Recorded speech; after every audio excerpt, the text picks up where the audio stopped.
I knew things were going south the moment I stepped into the server room Monday morning and heard silence instead of the usual hum of cooling fans. That room had been my second home for 9 years. The nerve center keeping payroll running for 14,000 construction workers across 4 states. Know me?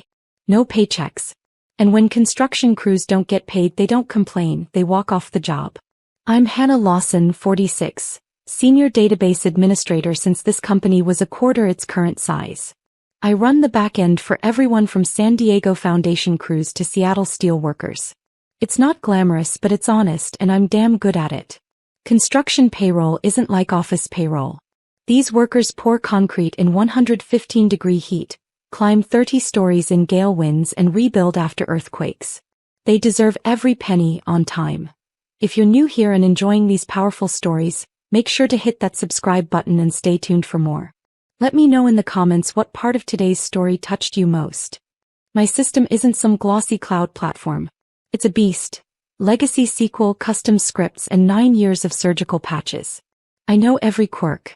When California's prevailing wage laws changed, I rewrote the engine in 4 days. When OSHA updated reporting, I built a compliance module at 3 a.m. over whiskey and Fleetwood Mac. Try calculating overtime for a crew that starts in California, moves to Nevada midweek, and finishes in Oregon. Each state with different tax codes, union rules, hazard pay, and federal wage requirements. That's the reality. But corporate sees only an outdated system, and me as the bottleneck. Enter Christopher Bennett, VP of Operations and the chairman's nephew. After the Bennett family bought the company, he came in to streamline operations, which really meant firing experienced people and replacing them with cheaper, shinier alternatives. He's the type who wears a 3-piece suit to job sites but never steps out of his SUV. MBA pedigree, buzzword fluency, but zero real-world experience. Never calculated emergency overtime. Never explained a late paycheck to a single dad. The meeting happened Wednesday.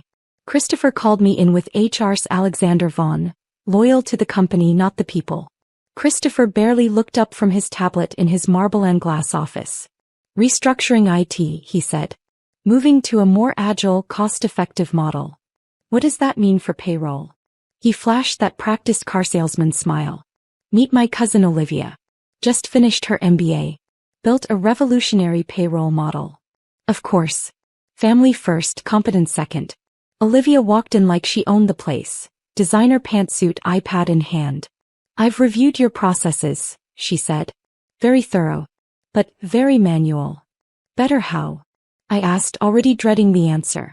She tapped her screen proudly. I built a complete payroll solution in Excel. Cloud-based, intuitive, handles everything your old SQL databases do. I stared. Excel? For 14,000 construction workers. Not just any spreadsheet, she said, defensive. Pivot tables, macros, conditional formatting. It's like a database, but user-friendly. User-friendly. That's what they always say when they want to replace something that actually works with something that looks prettier. I've been in this business long enough to know that user-friendly usually means it works great until IT doesn't. And then you're screwed because nobody understands what's happening under the hood. I looked at Christopher, hoping to see some sign that he understood how insane this was. Is this a joke? It's innovation, Hannah, Christopher said, leaning back in his designer chair. Olivia's model can reduce processing time by 65% and cut our overhead significantly. There was cut our overhead. What they meant was they could fire me and pay Olivia a fraction of my salary. I'd seen this movie before at other companies. Young MBA comes in, promises the world with some half-baked solution. Older employee gets shown the door, and then 6 months later they're begging the old hand to come back and fix the mess. The payroll run is Friday, I said, keeping my voice level. Today is Wednesday. If you're planning to switch systems, you need to understand what you're dealing with. This isn't just adding up hours times hourly rates.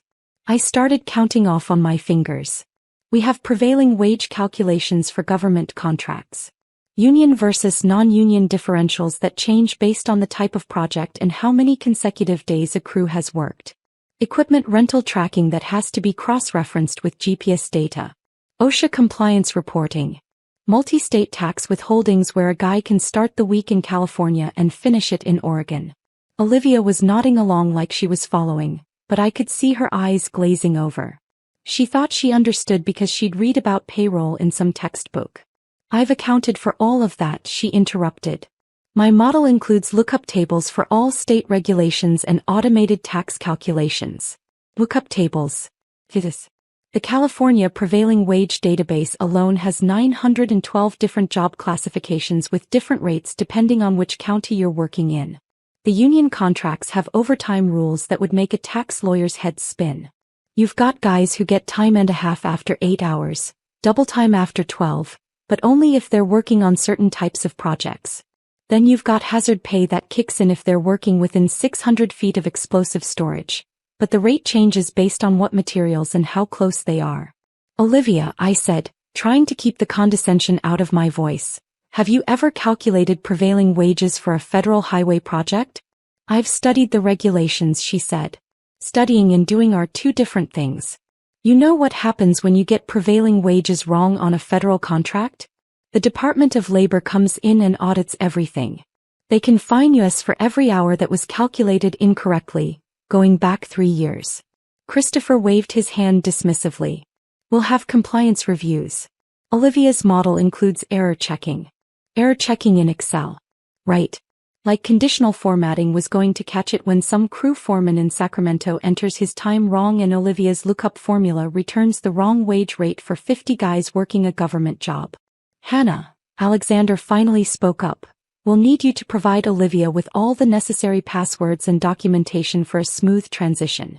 Documentation? I laughed, but there was no humor in it.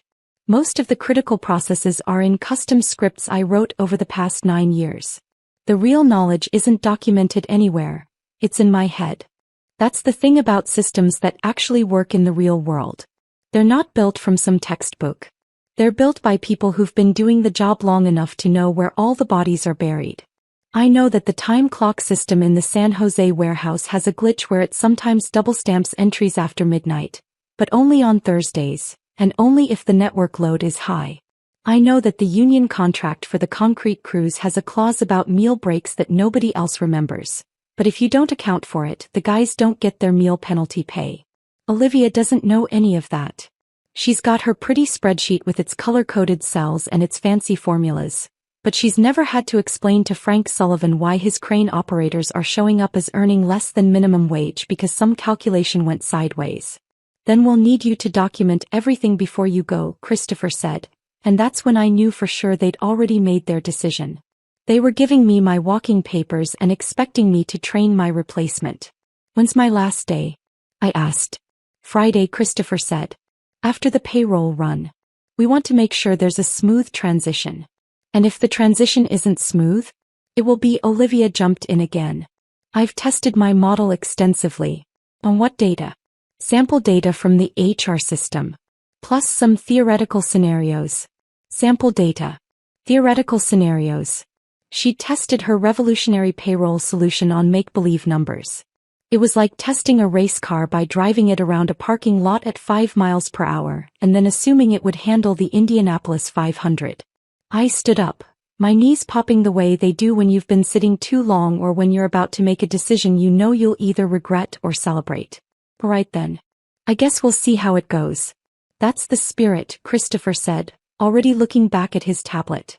Alexander will have your severance paperwork ready by end of business. I walked toward the door, then stopped and turned back to Olivia. One piece of advice. She looked up from her iPad, probably expecting some technical tip about database connections or file formats. When the system crashes, I said, and it will crash, don't panic. Just remember that 14,000 people are counting on their paychecks to pay rent and buy groceries. That might help you prioritize. The look on her face told me she still didn't get it. She thought this was just numbers on a screen. She had no idea she was about to be responsible for people's lives. I didn't argue anymore. I didn't try to explain why Olivia's approach was doomed to fail worse than a paper airplane in a hurricane. Sometimes the best teacher is experience, and Olivia was about to get an education that no MBA program could provide. The next 3 days were like watching a slow-motion car crash. I spent Thursday and Friday morning doing exactly what they asked, documenting everything I could think of, creating user guides and writing step-by-step instructions. But here's the thing about complex systems that have evolved over 9 years. You can't document institutional knowledge. You can't write down the gut feeling you get when something doesn't look right, or the instinct that tells you to double-check a calculation because it seems off by just enough to matter. Olivia shadowed me those 2 days, taking notes on her iPad and asking questions that showed she had no clue what she was getting into. Why do you manually verify the California wage classifications? She asked Thursday morning as I ran through the payroll checks. Because the state database has been corrupted since 2019, I explained. It shows the right wage rates, but about 4% of the job classifications return wrong county codes. If you don't catch it, guys working in San Francisco get paid San Diego rates, which is about $6 an hour difference. Can't we just fix the database? It's a state system. We don't control it. We just have to work around it. She made a note on her iPad. I could see her typing fix state database issue like that was something she could handle with a phone call. Thursday afternoon, Olivia was feeling confident enough to start importing real data into her Excel model. I watched her upload the raw time files from our 53 different job sites across 4 states. The spreadsheet immediately started lagging. It's just loading, she said, clicking refresh repeatedly while Excel churned through 14,000 employee records. But I could see what was happening. Her lookup formulas were hitting circular references because she didn't understand how prevailing wage calculations cascade. When you've got federal, state, and local wage requirements that can all apply to the same job, you can't just use a simple VLOOKUP. You need conditional logic that checks multiple criteria in a specific order. Olivia, I said carefully, you might want to test that on a smaller dataset first. It'll be fine, she replied. But I could hear the uncertainty creeping into her voice as Excel's memory usage spiked and the program started freezing. Friday morning came and it was time for the official handoff. Olivia showed up early with her laptop and the kind of nervous energy you see in rookie drivers before their first Indy race. Ready to make history? She asked, trying to sound confident. I gathered my personal items while she set up at my workstation. Coffee mug that said World's Okayest Database Admin, photo of my motorcycle, and a bottle of good whiskey I kept for emergencies. Something told me they'd be needing it more than I would. The bank cutoff for direct deposits is noon, I reminded her. After that, people don't get paid until Monday. Got it, Olivia said, already focused on her screen where Excel was grinding through the payroll data like a meat grinder trying to process a telephone pole. I started to leave, then stopped. Olivia, one more thing. When this goes sideways, and it will go sideways, don't try to fix it by running the calculations again. Each time you reprocess, you create duplicate entries in the system. Fix the problem first, then rerun. She wasn't really listening. She was staring at her screen where the spreadsheet was showing error values in about half the cells. Alexander walked me to the security desk where William Carter was waiting with my severance paperwork. William's a good guy ex-Navy who understands the value of knowing your job inside and out. Sorry to see you go, Hannah, William said as I signed the documents. This doesn't feel right. It's just business, William. Bad business, but business nonetheless. I drove home in my pickup truck, windows down, Tom Petty on the radio. I should have been angry, but mostly I felt like I was watching a disaster movie where you know the asteroid is going to hit but the characters haven't figured it out yet. My phone started buzzing around 10:30 a.m. Text from Ryan Cooper, one of the payroll clerks. Hannah, Olivia's spreadsheet is showing weird numbers. My overtime calculation says I worked negative hours last week. Then another text from Anthony Jenkins in the San Jose office. According to this payroll report, I make $943 an hour as a concrete finisher. I wish. By 11 o'clock am, my phone was lighting up like a Christmas tree. Guys from all over our territory were seeing their pay stubs in the employee portal, and nothing made sense. Employee ID numbers were getting mixed up with social security numbers. Job classifications were scrambled, crane operators were showing up as office clerks, concrete finishers were listed as accountants. The funniest one came from Stephen Blake, a foreman in Portland. Hannah, my pay stub says I worked 3,214 hours last week and my net pay is negative $15,000. Did I rob the company or did the company rob me? I could picture exactly what had happened. During the data import, Olivia had mixed up the column headers. Employee ID numbers were being used as hours worked, and hours worked were being treated as pay rates. Excel was trying to calculate wages using Social Security numbers as multipliers. But the real disaster was still coming. The weird numbers in the employee portal were just the appetizer. The main course would be served at noon when the bank tried to process Olivia's payroll file for electronic deposits. At 11:45 am my phone rang. It was Alexander from HR. Hannah, his voice was tight with panic. We need to talk. Olivia's payroll file is showing some irregularities. Irregularities? According to her calculations, we owe the federal government $3.1 million in tax withholdings this week, but we only collected $200,000 from employee paychecks.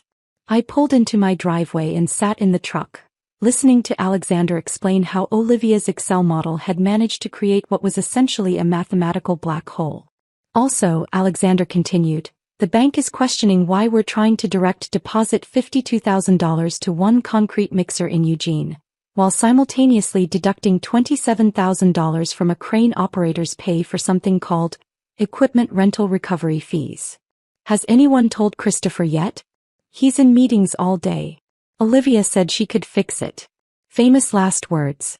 I'd heard them before from every overconfident rookie who thought they could patch a sinking ship with duct tape and good intentions. Alexander, I said, you might want to cancel those meetings. By 2:00 p.m., Frontier Construction Enterprises wasn't a construction company anymore. It was a disaster zone. The bank had rejected Olivia's payroll file so hard it probably left scorch marks on their servers. According to their automated response, we were attempting to transfer invalid amounts to invalid accounts using invalid routing protocols. The employee portal had crashed under the weight of 14,000 workers trying to figure out why their pay stubs looked like they'd been written by a drunk accountant having a nervous breakdown. Some guys were owed hundreds of thousands of dollars. Others apparently owed the company money for the privilege of working there. But the real fireworks started when the union got involved.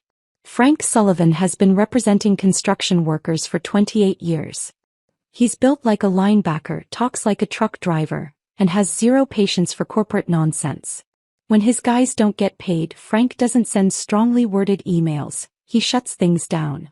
By 3:00 p.m., Frank was standing on the back of a pickup truck outside our main office with a megaphone, and trucks were lining up behind him. Frontier Construction thinks they can play games with working people's paychecks. His voice boomed across the parking lot. If they can't figure out how to pay us, maybe we should help them figure out what happens when nobody works. The walkout started like a wave. Sacramento sites shut down first, then Eugene, then the bridge project outside Seattle. By 4:00 p.m., every Frontier Construction Enterprises job site in 4 states had gone quiet. 14,000 workers sitting in their trucks, posting videos on social media, calling local news stations. The footage was beautiful in a tragic sort of way. Aerial shots of idle construction sites, interviews with workers holding pay stubs that made no mathematical sense, union reps explaining to reporters how a company that builds half the infrastructure in the West Coast couldn't figure out basic payroll. My phone kept buzzing with updates from William and the other guys still inside the building. Olivia's locked herself in the conference room, William texted.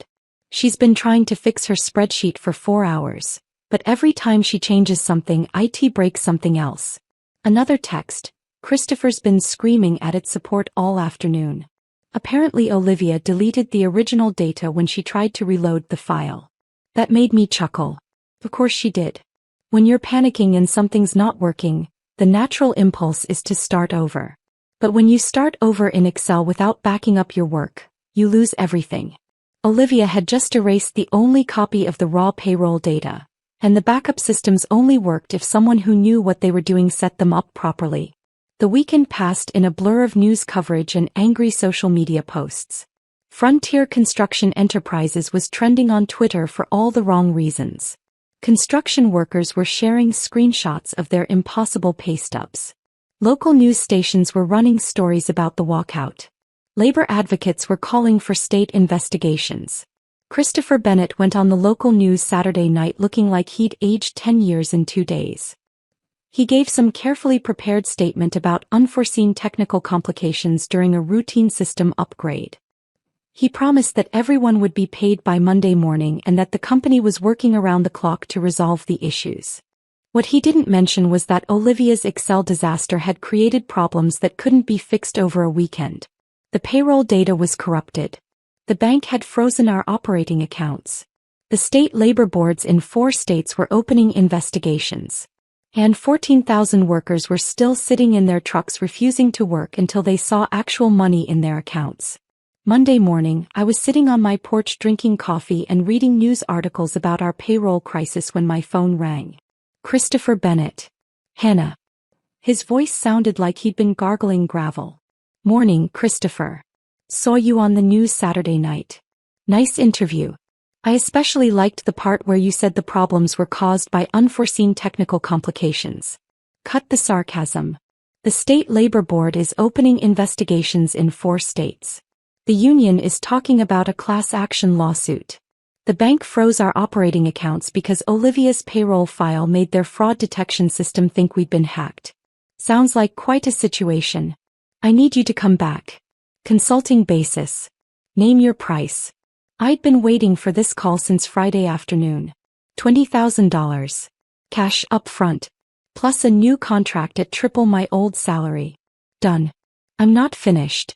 I want a public apology from you and Olivia posted on the company website, admitting that the payroll problems were caused by premature implementation of an inadequate system. Long silence. Fine. And one more thing. I report directly to the CIO now, not to operations.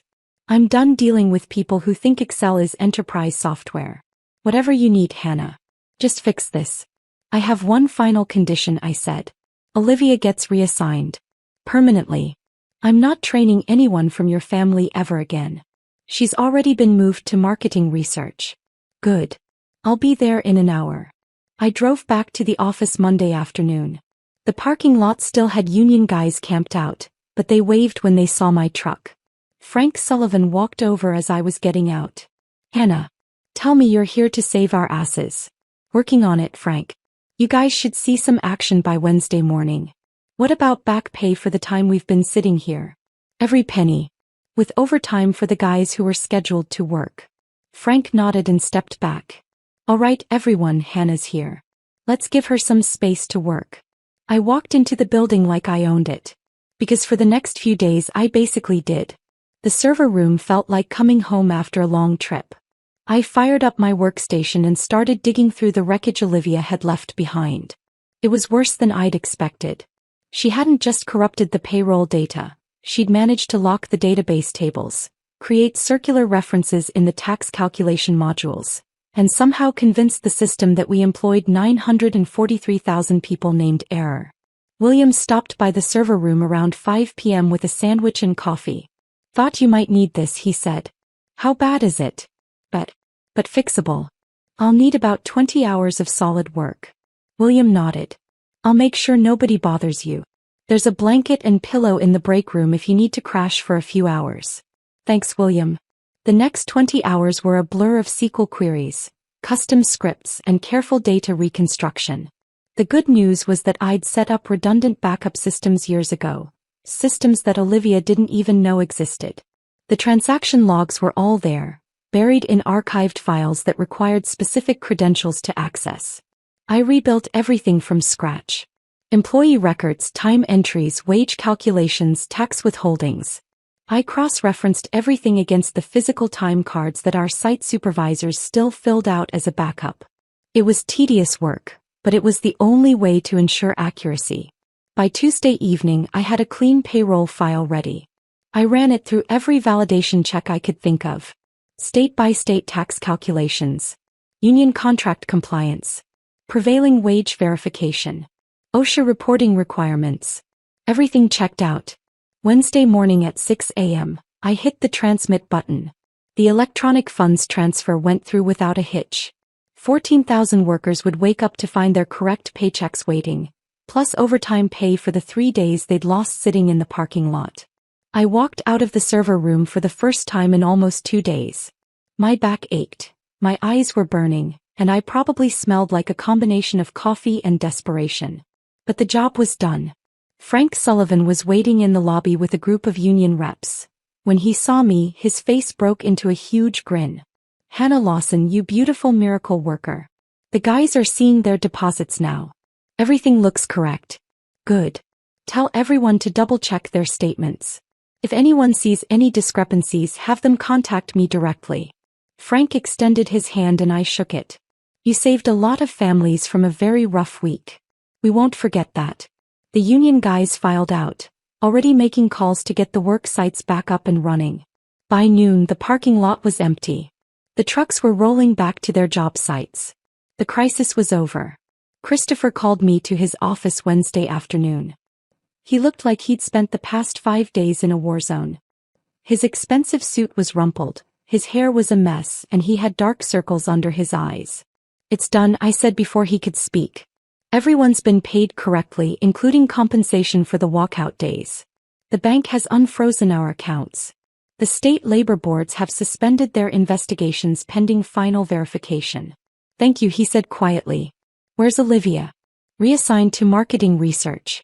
Turns out family connections only go so far when you cost the company millions of dollars and nearly trigger a federal investigation." "And my new office?" Christopher gestured toward the corner office with the windows overlooking the equipment yard. "All yours. I had them put in a new coffee machine and a standing desk. Whatever else you need, just let Alexander know. I also need to hire 2 additional database administrators. People I choose, not people your family recommends. We need redundancy in case something happens to me." "Agreed. Send me the job descriptions and salary requirements. One more thing. I want it in writing that no major system changes can be implemented without my approval. If someone has a revolutionary new idea for how to run payroll, they run it by me first." Christopher pulled out a tablet and started typing. "I'll have the contracts ready by end of day. Anything else?" "Yeah. The company website still needs that public apology. It's already posted. Alexander put it up this morning." I walked to my new office and sat down in the ergonomic chair. Through the window, I could see the construction sites coming back to life. Cranes moving, trucks rolling out with full crews, the familiar rhythm of productive work resuming. My phone buzzed with a text from William. "Heard Olivia's working in marketing now. Think she can handle calculating AD impressions?" I pulled out the bottle of good whiskey from my box of personal items and poured a shot into my new coffee mug. This qualified as a celebration if anything did. Over the next few weeks, things settled back into normal operations. I hired 2 excellent database administrators, both with real-world experience in construction payroll systems. I spent time training them on the nuances of our operation, making sure the institutional knowledge was properly documented and distributed. Christopher kept his distance. He'd learned an expensive lesson about the difference between innovation and recklessness. The board of directors had apparently given him a severe dressing down about the payroll disaster. Rumors were circulating that he was on thin ice with the family. Olivia, from what I heard, was keeping her head down in marketing. She'd learned that real-world business is very different from case studies in an MBA program. I actually ran into her in the parking lot one afternoon about 6 weeks after the disaster. "Hannah," she said, stopping when she saw me. I wanted to apologize. I thought I knew what I was doing. I didn't understand how complex everything was." I looked at her for a moment. She seemed genuinely chastened by the experience. "Olivia, the biggest problem wasn't that you didn't know how to do the job. It was that you didn't know what you didn't know. Confidence without competence is dangerous, especially when people's livelihoods are on the line. I know that now." "Good. That's a lesson worth learning early in your career. Just make sure you remember it." She nodded and walked away. I actually felt a little bad for her. She'd been set up to fail by a family that valued nepotism over competence. But that was a problem for the Bennett family to sort out, not my concern. 3 months after the payroll disaster, I was sitting in my corner office reviewing the quarterly reports when Alexander stopped by. "Hannah, got a minute?" "Sure, what's up?" "The CIO wants to schedule a meeting with you about modernizing our payroll systems. Apparently, there's some new software that might be worth evaluating." I smiled. Tell him I'm happy to evaluate any new system as long as we do it the right way. Proper testing, gradual implementation, redundant backups, and no switching everything over on a Friday before a payroll run. Alexander laughed. I'll pass that along. Somehow I think he'll agree to those terms. After Alexander left, I turned back to my window. The construction sites were busy as ever. 14,000 workers building bridges, highways, buildings. Good people doing honest work, counting on their paychecks to arrive on time so they could take care of their families. That's what this job was really about. Not the databases or the scripts or the complex calculations. It was about making sure working people got what they earned when they earned it.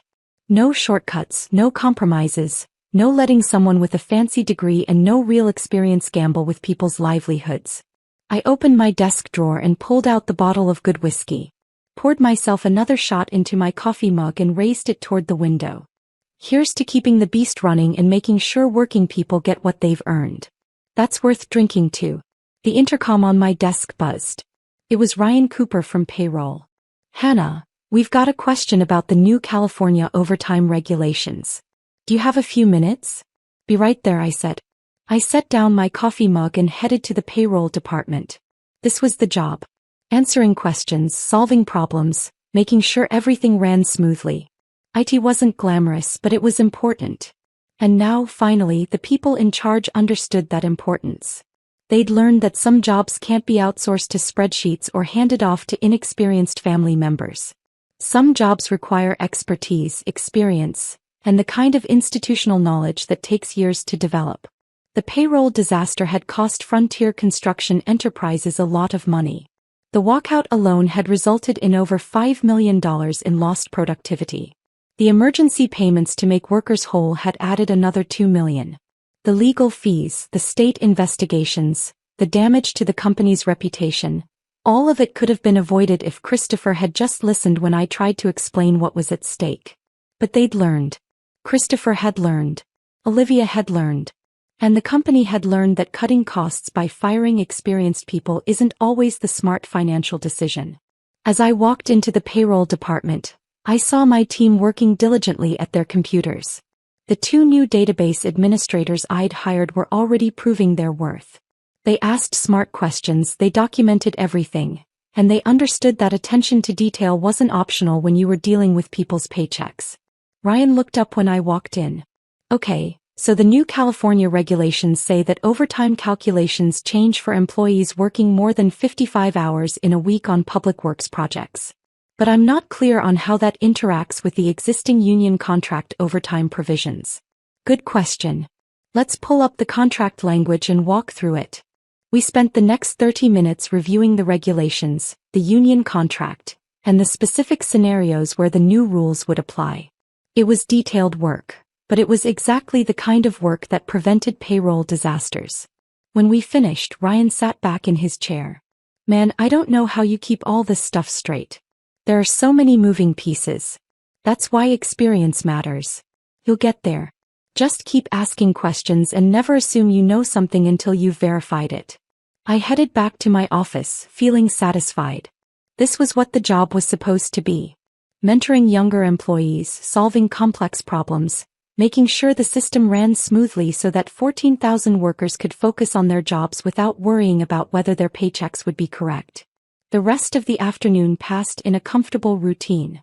Reviewing reports, answering emails, checking in with the site supervisors about any unusual payroll situations.